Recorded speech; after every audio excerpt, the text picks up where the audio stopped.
बारिश के बाद जो नज़ारे हैं और भी क्लियर हो जाते हैं। अरे वाह, इस फुलारी ने देखो खूब सारे सिर्फ फ्योली के फूल निकाले हुए हैं। उससे मैंने बचपन में ना वहाँ से छोटी छोटी मछलियाँ मंगाई थी नदी से। चारों ओर छोटे छोटे से बहुत सारे फूल खिले हुए हैं। इस साइड से देखिए दूर दूर तक के प्यारे प्यारे से खेत। तो सुबह सुबह फुलारी आने वाले हैं घर पे और माँ के जो खील हैं वो भी तैयार हैं फुलारियों को देने के लिए। फुलारी बहुत खुश हो जाते हैं इनको पाके।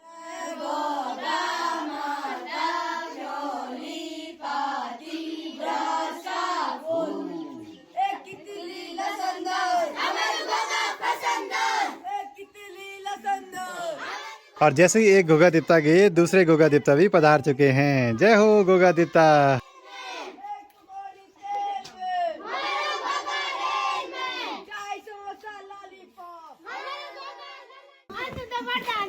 हाँ बोला ये बुए ये हमको वरदान दे रहे हैं बल। सबसे पहले आप सभी को मेरा प्यार भरा नमस्कार। मेरा नाम है आलोक राणा और स्वागत है आप सभी का देवभूमि उत्तराखंड के इन खूबसूरत पहाड़ों से। अभी सुबह करीब 8:30 हो रहे हैं और आज के दिन की शुरुआत भी हो चुकी है। फुलारी बच्चे फूल डाल के चले गए अपने अपने घरों को। बाकी आजकल चारों ओर फुलारी बच्चों की आवाजें तो बहुत गजब का माहौल बनाती हैं। बाकी पापा जी की आजकल स्कूल की छुट्टियां हैं तो आजकल घर का ही आसपास का काम कर रहे हैं और माँ भी लगी हुई है मस्त में से खौले की सफाई करने पे। जो फुलारी बच्चे सुबह फूल डालने के लिए आए थे उनको पूरे गाँव में फूल डालने के बाद स्कूल के लिए भी जाना होता है। जिस दिन छुट्टी रहती है उस दिन तो पूरे गाँव में दूर दूर तक जाते हैं। तो भी पापा जी की तैयारी है ऊपर गाँव में जाने की। हमारे गाँव में एक खास चीज हो रही है, उबेद उसको बोलते हैं, मतलब कि गांव की सीमा का बंधन करना। कई बार होता है ना गांव में कुछ ऐसी शक्तियां आ जाती हैं जिनसे कि लोगों पे गलत असर पड़ता है, नेगेटिव एनर्जी। तो उसको दूर करने के लिए गांव की सीमा का बंधन जरूरी है और ये बहुत सालों में एक बार होता है। तो इस बार हो रहा है हमारे गाँव में।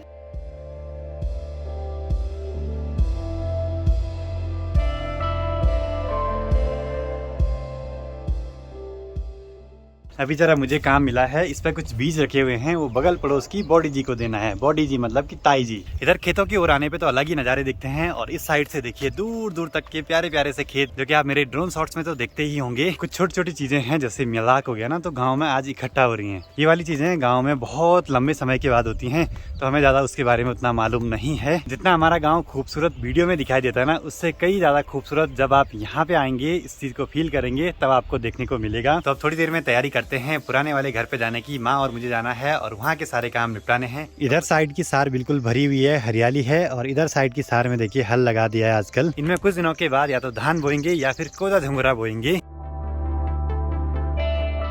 तो यहाँ मनसुना के पास में ही motorcycle parking plus scooty parking, नीचे साइड 2 व्हीलर पार्किंग यहाँ पे होगी शायद। कार पार्किंग गडगू जाने वाली रोड पर। स्टेशन पर सामान उतारने पर तुरंत सफाई करें। आज्ञा से व्यापार नगर इकाई मनसुना। चलो अच्छी बात है। पिछली वीडियो पे कमेंट आया था कि जो फुलारी बच्चे हैं वो कितने दिनों तक आएंगे फूल डालने के लिए, तो वो 8 दिनों तक आते हैं। 8 गते को फूल चालू होता है और उस दिन खाना खुना बनता है, बाहर का आउटडोर कुकिंग टाइप की करते हैं। तो जैसे ही पुराने वाले घर पे पहुंचे वैसे हमको दिखा नीचे जो सरोना गाँव है वहाँ तक जेसीबी पहुँच चुका है, मतलब रोड की कटिंग वहाँ तक हो चुकी है। तो अच्छी बात है, सारे गाँव रोड से जुड़ते जा रहे हैं। पहले वहाँ के लोगों को पूरी चढ़ाई चढ़ के फापन तक आना पड़ता था, लगभग 1.5 से 2 किलोमीटर खड़ी चढ़ाई। अब देखिए बिल्कुल आसान सा हो गया है। तो अब निकल पड़ते हैं गौशाला और आसपास के कामों को निपटाने के लिए। आजकल यहाँ घर के चारों ओर इतने सारे रंग बिरंगे फूल खिले हैं कि क्या ही बोले आप, बहुत ही गजब का माहौल बना हुआ है आजकल। तो यहाँ पे देखिए माँ ने एक मलखुनी भी लगा रखी है भाई दरवाजे पे, जिससे कि कोई जानवर ना अचानक से सीधे दरवाजे पे ना आ जाए।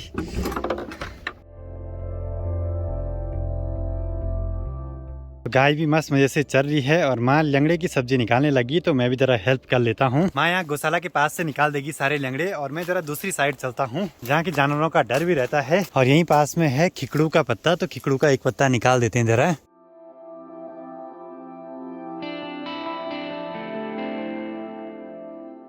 आजकल हमारे इन खेतों में क्या प्यारी सी हरियाली छाई हुई है। चारों ओर छोटे छोटे से बहुत सारे फूल खिले हुए हैं, बहुत ही गजब का ऐसे माहौल बन रहा है। पर मेरे को आज लंगड़े नहीं मिले, शायद कोई आया होगा लंगड़े निकालने के लिए। थोड़ा सा दूसरी ओर चलते हैं क्योंकि सब्जी तो तैयार करनी है। माँ ऊपर से घास काट रही है और नीचे गाय मस्त मजे से चल रही है। गाय इतनी चालाक है हमारी, माँ ने घास निकाली और उसी से घर को रास्ता लगी। उसको पता है ना कि घास तो घर ही जाएगी और खाना वो उसी ने है, तो चर के फायदा कुछ नहीं है आसपास। आज हमें बस इतने ही लंगड़े मिले, 2-3 लोगों की सब्जी के लिए काफी हैं। दिन की सब्जी का जुगाड़ करके अब निकल पड़े हैं घर की ओर। पहाड़ में रहने वाले के लिए सब्जियों की ज्यादा चिंता नहीं करनी पड़ती है, घर में ही हो जाती है, कुछ प्रकृति दे देती है। आज आपने सरोना गांव देखा होगा ड्रोन शॉट के थ्रू, तो उससे बचपन की मेरी यादें ताज़ा होगी। वहाँ का मेरा एक दोस्त है, आर्मी में रहता है, उससे मैंने बचपन में ना वहाँ से छोटी छोटी मछलियाँ मंगाई थी नदी से, और मैंने सोचा था कि अपने धारे में एक तालाब बना के उसमें डाल दूंगा उनको। कुछ दिनों तक मछलियाँ दिखाई भी दी, उसके बाद पता नहीं कहाँ चली गई, या तो उनको सांप ने खाया या किसी और जानवर ने खा दिया। बाकी नदी तो बहुत दूर है हमारे घर से, तो वहाँ जाना तो होता नहीं। कई लोग पूछते भी हैं कि भाई नदी के किनारे चले जाओ, तो कभी जाएंगे, अगर जाना हुआ तो आपको जरूर दिखाएंगे। बाकी घर में आने के बाद अब लंगड़े चुनते हैं, मतलब कि लंगड़ों की कटाई करते हैं जरा। और कुछ लंगड़े तो बिल्कुल साफ हैं और किसी के बाहर से ऐसे हल्के हल्के बाल से हैं, तो इनके सारे बाल निकालने पड़ते हैं ऐसे हाथों से। ये वाली जो सब्जी है ना, इसको आजकल ही ज़्यादातर खाते हैं।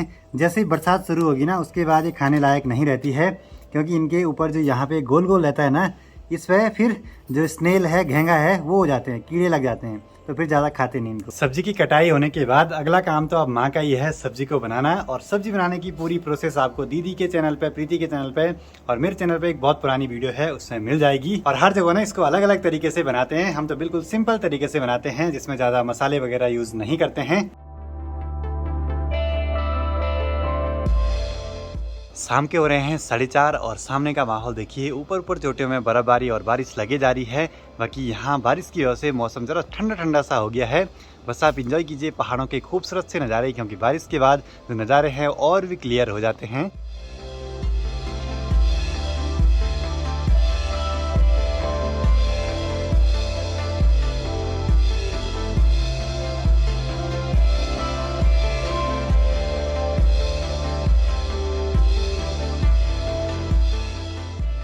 बाकी कैसे लगते हैं आपको हमारे पहाड़ों के ड्रोन शॉट्स, कमेंट सेक्शन में कमेंट करके जरूर बताइए। अगर आप इन ड्रोन शॉट्स को अच्छे अच्छे म्यूजिक के साथ देखना चाहते हैं तो आप मुझे इंस्टाग्राम पे फॉलो कर सकते हैं, वहाँ पे मैं रील्स अपलोड करते रहता हूँ। 5 भी बज चुके हैं और अब तैयारी करते हैं नए वाले घर पे जाने की। कल हमारे गाँव में एक स्पेशल सा काम है, जिसके लिए सभी को तैयारियां करनी है गाँव वालों को। वैसे ना इस वाले घर से जाने का मन तो नहीं करता है, लेकिन नया वाला घर छोड़ने का भी मन नहीं करता है। जब से हम वहाँ पे गए, एक दिन भी यहाँ रात को बसेरा नहीं रहे। वैसे भी 3 महीने के बाद मानसून तो आ ही जाएगा, लगभग 20 जून के आसपास से उत्तराखंड में लगभग जो आता ही है। और अभी 1 महीना रह गया है केदारनाथ धाम की यात्रा के लिए, तो वहाँ की तैयारियाँ भी करनी है, क्योंकि इस बार ना तो मेरे पास बैग है, ना तो कुछ कपड़े कुपड़े भी ले आने हैं, क्योंकि ट्रैकिंग में कुछ भी चीज़ों की कमी हो जाए तो फिर मज़ा नहीं आता है। माँ बोली तो ठगड़ों की तरह, मतलब कि मैं पिछली बार एक बैग ले आया था, उसकी जो ये स्ट्रिप है ना यहाँ की, ये पता नहीं क्या निकली ऐसे, उन्होंने मेरे कंधे में दर्द कर दिया। तो अच्छा वाला ले आना पड़ेगा अब, मैं सस्ते के चक्कर में बेकार वाला ले आया था।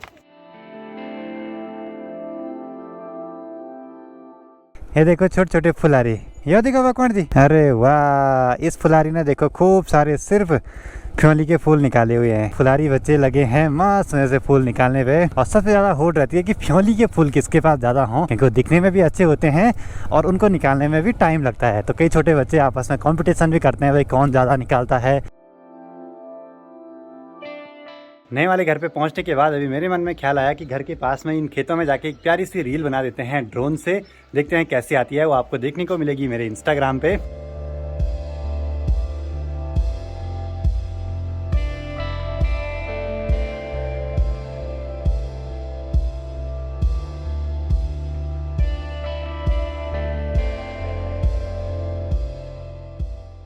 अब शाम का टाइम है, यहाँ पे आए हैं छोटे छोटे बच्चे, और ये किसी मेहमान को लेके आए हैं। छोटे बच्चे हैं वो लेके आए हैं हमारे घर पे। ये भैया जी हैं मेरठ से। भैया आपका नाम? राकेश, मेरा राकेश तोमर। अच्छा, तो ये आए थे ओमकारेश्वर मंदिर में दर्शन करने के लिए। तो इनसे ऑफ कैमरा हमने बहुत सारी बातें करी, और 1 महीने बाद भगवान केदारनाथ जी के कपाट खुलने की जो प्रक्रिया है वो भी चालू हो जाएगी। तो यात्रा में भैया जी भी शामिल होंगे, हम भी चलेंगे, और बहुत सारे अपने दोस्त भी आ रहे हैं। और कैसा रहा आपका आसपास का? नहीं, आपका सबसे बढ़िया। तो मैं सबसे पहले तो आपको बताऊं कि आपकी जो लोकेशन है ना, जो आपका हाउस बना हुआ, जो ये घर बना हुआ, ये एक बहुत ही गजब सुंदर जगह बना हुआ, एक जिसको सॉलिड बोलते हैं ना, सॉलिड गांव, पहाड़ी गांव। मैं नीचे से ऊपर तक आया तो मुझे अपने आप में इतनी संतुष्टि मिली कि मैं बता नहीं सकता। बहुत सुंदर जगह घर है भैया का। चलो बहुत बढ़िया, बाकी मिलते हैं 1 महीने के बाद। बिल्कुल बिल्कुल, साथ चलें, कोशिश करेंगे कि साथ चलें। साथ में तो डोली के साथ तो सारे साथ में ही चलते हैं। बिल्कुल बिल्कुल। तो दोस्तों मिलते हैं आपसे, बने रहना आप लोग भैया के साथ। बिल्कुल बिल्कुल। बाकी आज की वीडियो को अभी यहीं पे क्लोज करते हैं। वीडियो पसंद आए तो इसको लाइक कीजिए, कमेंट कीजिए और अपने दोस्तों के साथ शेयर कीजिए। मैं आलोक राणा मिलता हूँ आपसे अगली नई वीडियो में। तब तक के लिए जय हिंद, जय भारत, जय देवभूमि उत्तराखंड।